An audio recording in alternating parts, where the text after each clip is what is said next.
This podcast is brought to you by eHarmony, the dating app to find someone you can be yourself with. Why doesn't eHarmony allow copy and paste in first messages? Because you are unique, and your conversations should reflect that. eHarmony wants you to find someone who will get you. How are you going to know who gets you if people send you the same generic conversation starters they message everyone else? Conversations that actually help you get to know each other. Imagine that. Get who gets you on eHarmony. Sign up today. Want to get a chiseled look in the jawline? Sculpt and shape your jawline with added volume from Juvederm Volux XC. Juvederm Volux XC is an injectable gel specifically designed to be robust enough to improve moderate to severe loss of jawline definition. And it is the first and only hyaluronic acid filler approved for the jawline. Add volume to your jawline for a chiseled look with Juvederm Volux XC. For important safety information and to find a licensed specialist, visit Juvederm.com. That's Juvederm.com. Not for people with severe allergic reactions, allergies to lidocaine, or the proteins used in Juvederm. Common side effects include injection site redness, swelling, pain, tenderness, firmness, lumps, bumps, bruising, discoloration, or itching. There's a risk of unintentional injection into a blood vessel, which can cause vision abnormalities, blindness, stroke, temporary scabs, or scarring. Visit Juvederm.com. That's Juvederm.com. Acast powers the world's best podcasts. Here's a show that we recommend. What is The Briefing Room? It's a behind-the-scenes look at how the criminal justice system works and the lives of the people within that system. If you love true crime, well, these are the real people who do the job every day of making sure justice is served. Hi, I'm Detective Dave. I'm Detective Dan. Together, we have decades of experience in local law enforcement, a profession that we think is often misunderstood. So we're going to explore how to do it right, and we won't shy away from when it's done wrong. These are stories you'll hear nowhere else. Unique, frank, and unvarnished. From the team that brought you Small Town Dicks, this is The Briefing Room. Episode 1 drops on August 30th. We'll meet you in the briefing room. Acast helps creators launch, grow, and monetize their podcasts everywhere. Acast.com.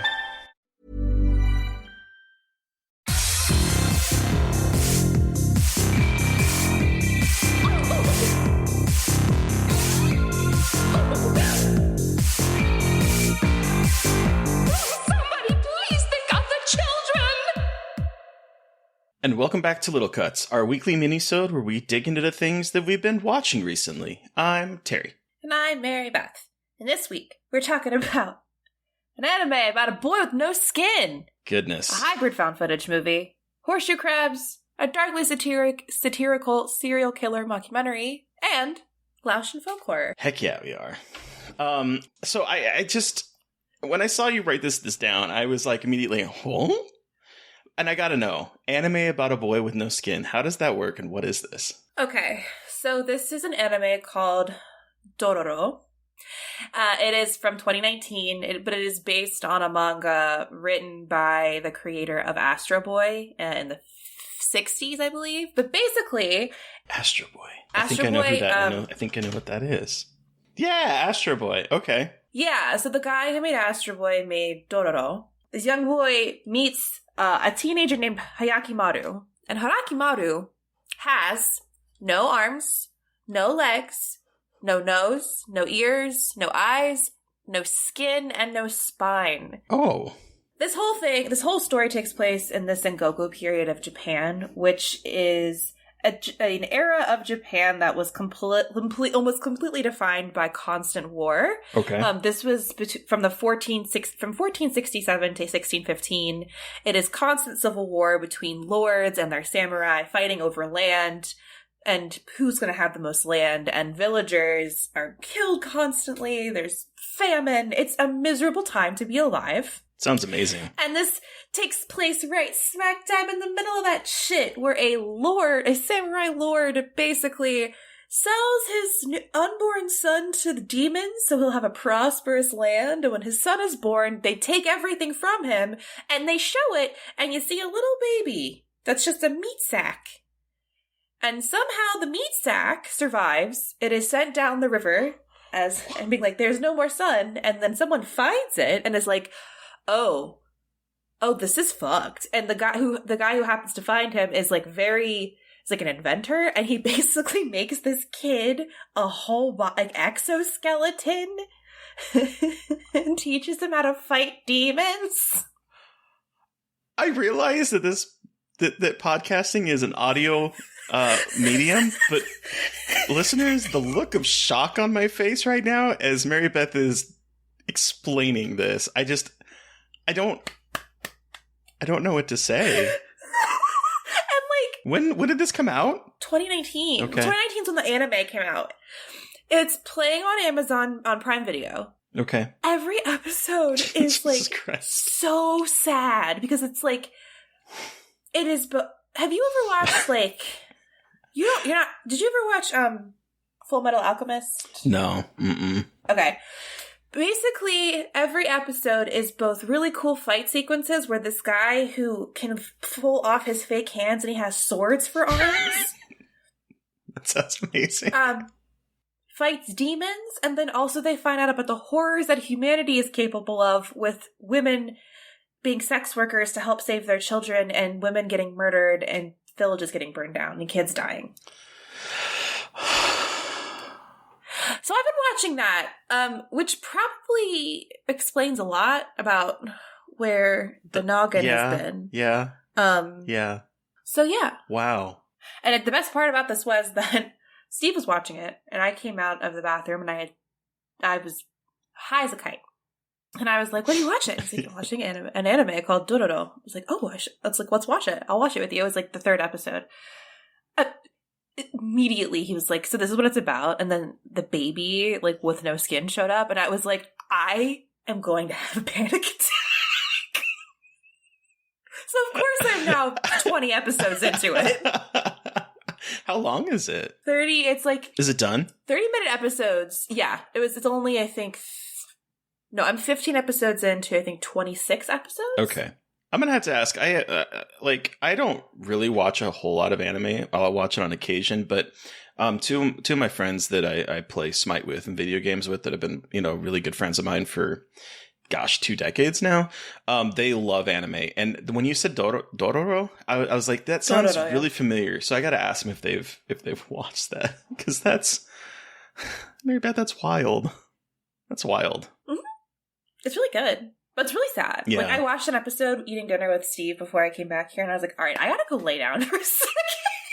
It's just like, nothing about this show is, like, ever happy. Wow. Yeah, the more I talk about it, the more I'm like, what's wrong with us? But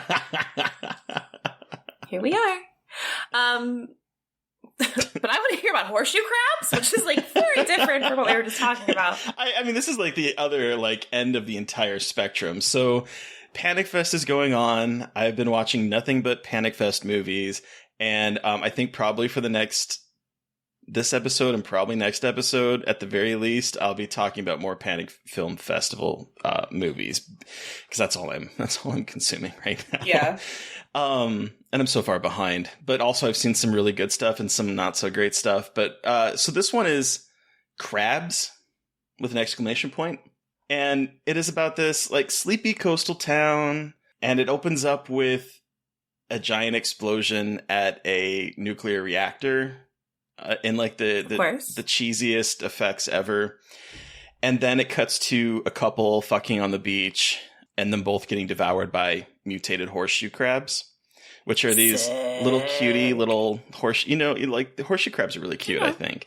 And they are. They just, like, start... like gremlins chittering at them. And they have this, like, tendency to latch on people's faces and devour them, like, to eat their face in a shower of blood and bad special effects that are also really great at the same time.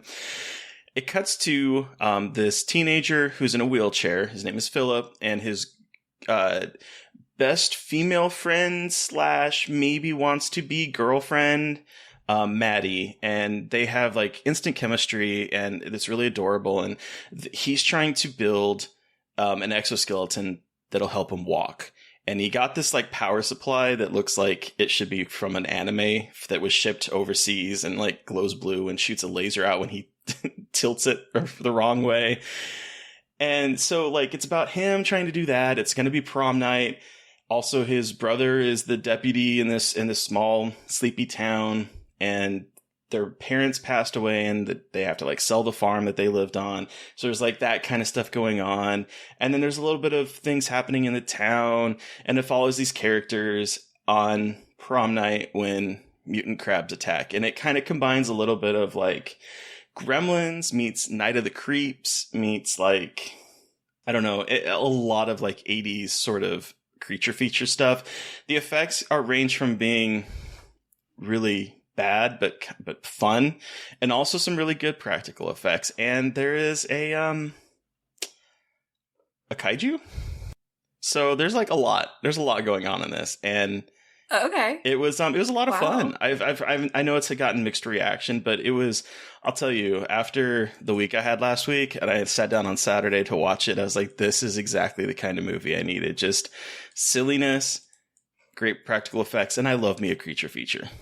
Like, I feel like, and I know I'm not the first person to say this, and I don't mean to sound like an asshole, but I think that for a little bit there, we got a little bit far, like, we got a little bit away from making, like, kind of goofy movies, and we're trying to be really serious, and I love a good, you know how much I love a good serious horror movie, I'm always down for that, Oh, but yeah. it's kind of cool to see people making more silly stuff again that is just as fun to watch and experience at a festival, you know what I mean? Like, Yeah. I value those movies so much. Like, Revealer was like that to me, too. Like, it's good, but it's a little silly and not too serious. And it's, I don't know, I appreciate that break in a lot of the stuff you see in festivals that are really good, but just really tough. Yeah, yeah. Like, a couple of things I've watched, I was like, Jesus Christ. Yeah, a couple things I'm saving for next week, definitely. I was wondering, okay, because I was like, should I mention this? But I think you'll probably go talk about it next week. I think next week.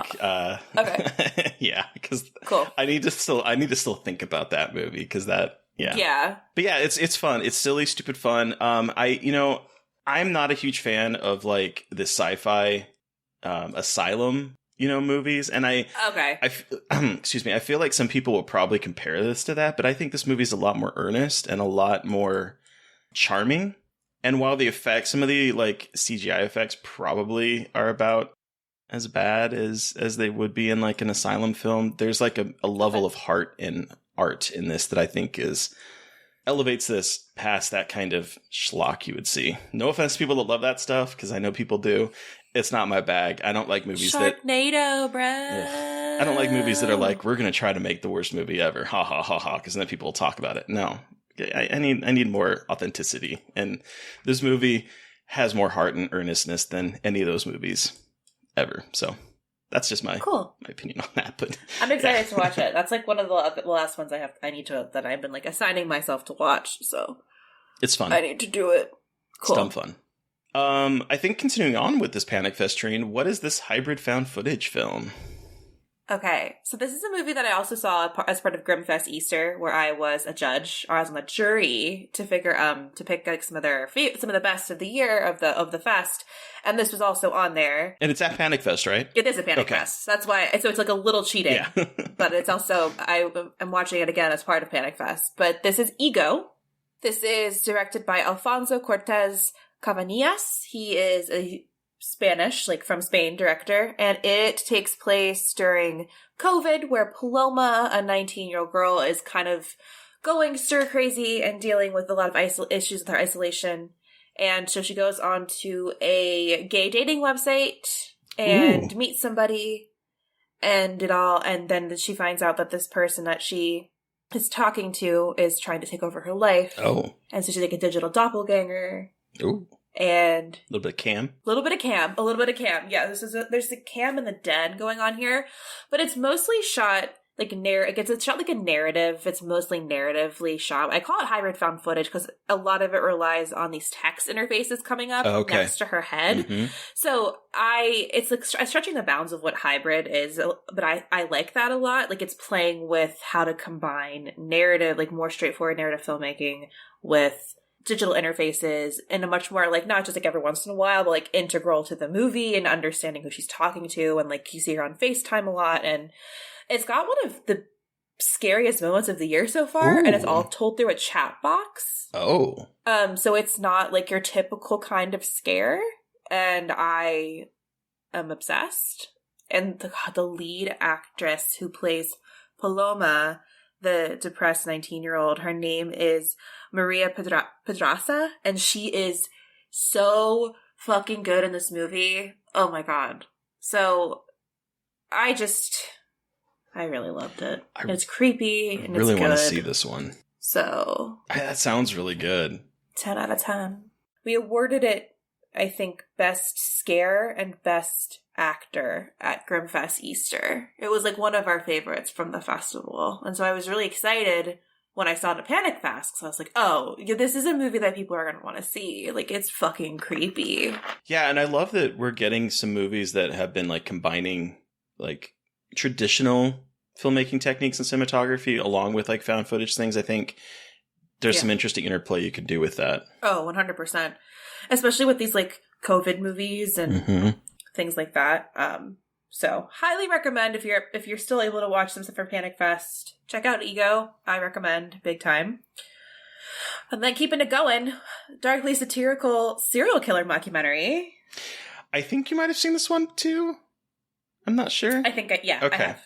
Yeah. So, one of the things that I really enjoyed watching this last weekend was When the Screaming Starts, which is a mockumentary about it. Think of it like What We Do in the Shadows for serial killer, but a little bit more darker, a little less witty, I would say, and maybe a little. Because I don't think you can hold a candle to like Taika in terms of like making that kind of humor and his style of humor. But I think it's a little bit darker in some ways. Like the kind of directions that it goes is a little bit more, in some ways, thematically interesting, I would say. But it's about this documentary filmmaker, Norman, who wants to make his start. And so he kind of finds an aspiring serial killer online in like the darkest parts of the web and decides to follow him, and a cameraman follow him along as he A, tries to become a serial killer, and then B, decides, when that doesn't really work out for him, decides that he wants to basically be Charles Manson without the racism. He wants to be an inclusive serial killing cult leader that is okay with all gender expressions, sexual orientations, and races, but also is a family of people that want to kill people. And it's I had a lot of fun with this. I think it's really well done, and it surprised me with some of the directions it went. I mean, ultimately I was like, oh, this makes sense, but I wasn't even thinking that it would go in that direction. I had a similar thing where I was like, oh, I guess I should have seen that coming. But I think it creates such a great cast of weirdos. Oh my god, yes. And it's not only playing with the serial killer, but also the found footage, like not found footage, Jesus Christ, found family movies where like you all come together and you become best friends. But here it's like, it's just taken to like a ridiculous extreme, and it's funny, it's witty, and I think it's definitely trying to go for What We Do in the Shadows, but I feel like it didn't go too hard in terms of like trying to rip it off entirely. Oh, absolutely. You know what I mean? Like I think it knows that it's not that. Yeah. Which I appreciate, because it's like you can see the influences, but they don't try to like completely knock it off or like steal, like not that they would, but like they know kind of the boundaries of like where they should have their own kind of original stuff going on versus just paying a total homage to What We Do in the Shadows. So it's really smart in that regard. One of my favorite characters in it is a man whose name is Masoud, and he literally he doesn't speak English very well, and he literally showed up for a yoga. He thinks he's going to a yoga class, and then somehow gets roped into this serial killing family, completely unaware for a good part of the movie that everyone is trying to perfect their ways of killing people, and he's just wanted to be there to meet new people and study yoga. It's so funny. There's like, just like with Crabs, I think there's like an earnestness here, and there's a little bit of heart to it. And while It does go into some darker directions than I was expecting. It, like you said, it's about a family of weirdos who somehow come together and fall apart and come together and fall apart all at the same time. And it was a lot of fun. Yeah, it's a lot of fun. I'm glad you liked it too. Yeah. Because I was really surprised. I was like, I don't know about all that. And I was like, oh. Yeah. I think that's been a theme for me with Panic Fest this year. It's a lot of surprises. Mm-hmm. Like a lot of things where I'm like, oh, I don't know. And then I watch it and I'm like, well, fuck me. I was wrong. Like, that was great. So that is what I love about Panic Fest is that there's a lot of, I mean, there's some things in there that you can tell are like, maybe they probably wouldn't play at a different festival, but then there's a lot of things that are things that you watch and you're like, wow, I'm really glad that was playing here and I got to see it.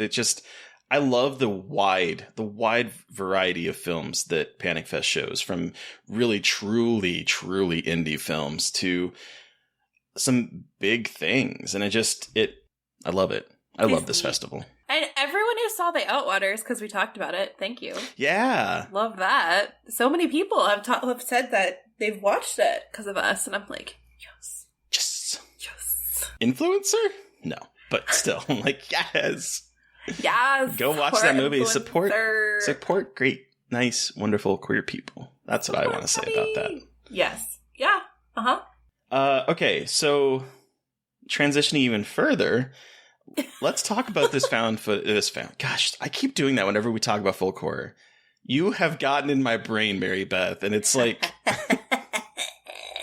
let's talk about this folk horror movie. What did we watch, Mary Beth? So we watched Matty Doe's second feature film, Dearest Sister, which was released in 2016. Mm-hmm. And so I have two things to say. Before I say the description, I should probably read the synopsis. One, I love this movie, but two, it's not folk horror. But anyway, from Letterboxd, in the film, a village girl travels to the Lao capital to care for her rich cousin who has lost her sight and gained the ability to communicate with the dead. Kind of. Yeah. That is kind of what happens, like loosely. But it's really a movie about class and Lao and how people are treated and how Western society has kind of like Western society and obsession with capitalism specifically has kind of poisoned Lao. Yeah. Which is scary in and of itself. Right. But like there's not a lot. There's a little bit of ghost. A little. There's a little bit. And I think that would be because I think I was expecting maybe a little bit more on the ghostly side. And so I was a little surprised that it's a very important part of the movie, but it's not as important as the themes I think that's exploring. I agree. I also don't think this is necessarily folk horror, but it does have some similar. I think there's some similar themes that it explores that we've seen in folk horror, particularly of like people not respecting the idea of the supernatural. Because there's a line in here where the rich cousin is talking to Knock, the woman from the village, her cousin from the village, and she says, "I don't care about the monsters you think live in the jungle." And so there's like this idea of she is so removed from that from like the culture and the village that Knock lives in, because she has found a white man who is rich, although that's debatable as the movie progresses, and is kind of clinging on to this kind of classist idea, and so is looking down on the kind of cultural folk tales and the supernatural elements that Knock and her village believes. And so there's definitely that kind of pull there that I think we've seen in a lot of folk horror, where it's like someone entering a realm that they think, oh, this doesn't exist, I'm from civilized society, and then getting their ass handed to them for that belief. And I think there's some of that here. There definitely is a lot of that here, for sure. It's like it's a lot more subtle supernaturally, I think, than you would think being on Shudder. Mm-hmm. I also think this was a lot watching Matty Doe kind of hit her stride with genre. I think The Long Walk shows how she kind of, I think, hits a better balance between the two. But regardless, I mean, it was beautiful and fucking heartbreaking. Oh, it's really sad. And it ends on it ends on a wow of a note, I think. Yeah. That final shot is insane. Yes, it really is. Like, I was like, ooh, that kind of gave me goosebumps. And I agree with you 100%. I think the only thing wrong with Dearest Sister is that I watched The Long Walk recently, and I think it's going to be one of my favorite movies of the year. And so I feel like watching that, which I think is a masterpiece, and then following it up with this, I think, if anything, that is the only problem I have with this movie, thinking back on it. God damn it, Maddie. Stop being so good at making movies. Girl, I know. But and it was a lot of the same actors in this that you see in The Long Walk, which was cool to see. And I think also something that she told us that got really put into context with watching this was that she had a lot of people, white people, tell her with Dearest Sister that she did not make an authentically Lao movie. Yeah. Because a lot of this movie has to do with wealth, but like showing what wealth looks like in Lao for people who have money, who are able to go to these like fancy restaurants, who are able to live in nice houses. And it's a real thing. Like there are like not everyone in Laos lives in like a village or a grass hut. Like there's still like a hierarchy, like a wealth hierarchy, like a socioeconomic structure there. And especially because of white people who come in and like do sketchy shit and exploit people for their own money, and then in turn women or people who marry these wealthy outsiders then benefit, and it creates this vicious cycle. And that's fucked. Like that was wild. And again, but like that's the reality of the country, and it was just very, especially after watching it, thinking that someone watched that and was going to tell someone that what they made was not authentically about their country is just insane to me. Well, exactly. And it kind of, I mean, it feels wildly apropos because there's a moment, there's like a couple moments in here that feel like she addressed that without even knowing that this was going to be a situation. Because even with like, because Sonak is, she's from the village, she's living in more higher society at this point by taking care of her very rich cousin.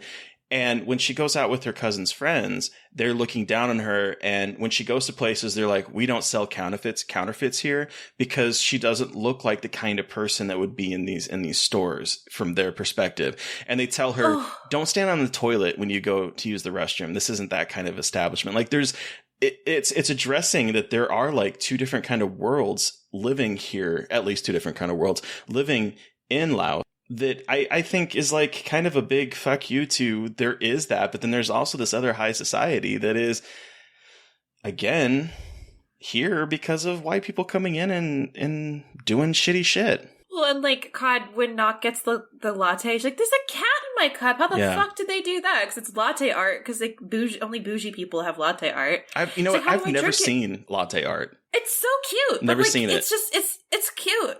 And the fucking woman just pours sugar on top of the cat, and it's just like super shitty. And I'm just like, which it was obviously the point, but it's just interesting to be. I was like, I immediately thought, I was like, look, see, like people need to like look, white people. There are still socioeconomic differences in these countries that you deem third world, and that you like have no idea what they're about. So that I just have a deeper and deeper appreciation for what Maddie has had to go through and experience as a woman from Laos making films about her country. It's fascinating and terrible. Yeah, and then when you think about that, this was Laos's first film submission to be a foreign film for Laos, foreign film for the Academy Awards. Like that's not nothing, folks. It didn't make it, but that's not nothing. That's not. Yeah, exactly. That is not nothing. Whew. Well, yeah. That's on Shudder, if y'all are interested in watching it. But so what are we watching next week for folk horror?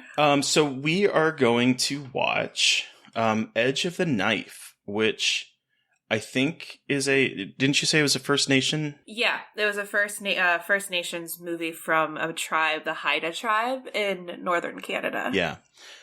So I'm really excited about that. It came out in 2018, and I'm like, why is this movie not familiar to me? Because it didn't come out very long ago. 4 years is all. But it looks really wild. It might have some body horror in it. So I'm really excited about that. Me too. But who are we talking to on Monday, Mary Beth? On Monday, we are chatting with writer, producer, game developer, everything else, Jed Shepard. He is one of the minds behind Host and Dashcam. He's also working with Trevor Henderson on their video game Ghosts. So, and he has a comic book. Or he has a comic book. Visual novel. Visual novel. He's a visual novel. Yeah, and he brought with him Ghostwatch. And you get to listen to me and Jed nerd out a lot. So get very excited because I'm just a giant dork the entire time. It's great. It's fantastic. And boy, if you haven't seen Ghostwatch, I would recommend watching it. It's so good. It's not readily available everywhere, but it is on archive.org.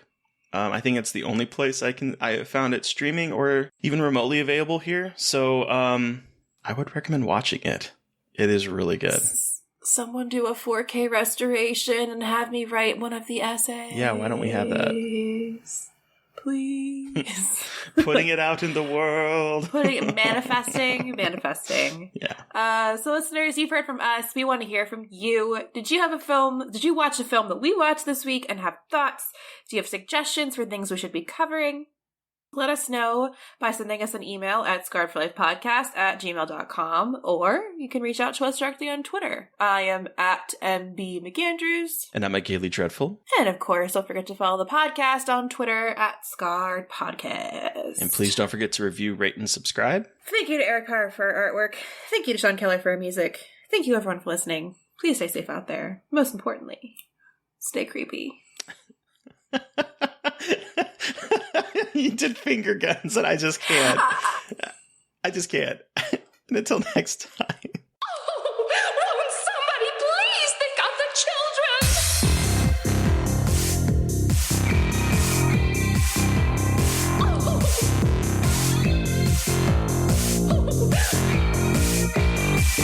Won't somebody please think of the children?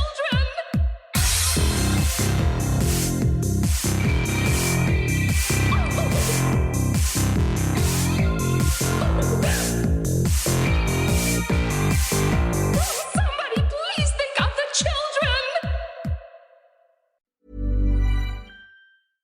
Want to get a chiseled look in the jawline? Sculpt and shape your jawline with added volume from Juvederm Volux XC. Juvederm Volux XC is an injectable gel specifically designed to be robust enough to improve moderate to severe loss of jawline definition. And it is the first and only hyaluronic acid filler approved for the jawline. Add volume to your jawline for a chiseled look with Juvederm Volux XC. For important safety information and to find a licensed specialist, visit Juvederm.com. That's Juvederm.com. Not for people with severe allergic reactions, allergies to lidocaine, or the proteins used in Juvederm. Common side effects include injection site redness, swelling, pain, tenderness, firmness, lumps, bumps, bruising, discoloration, or itching. There's a risk of unintentional injection into a blood vessel, which can cause vision abnormalities, blindness, stroke, temporary scabs, or scarring. Visit Juvederm.com. That's Juvederm.com.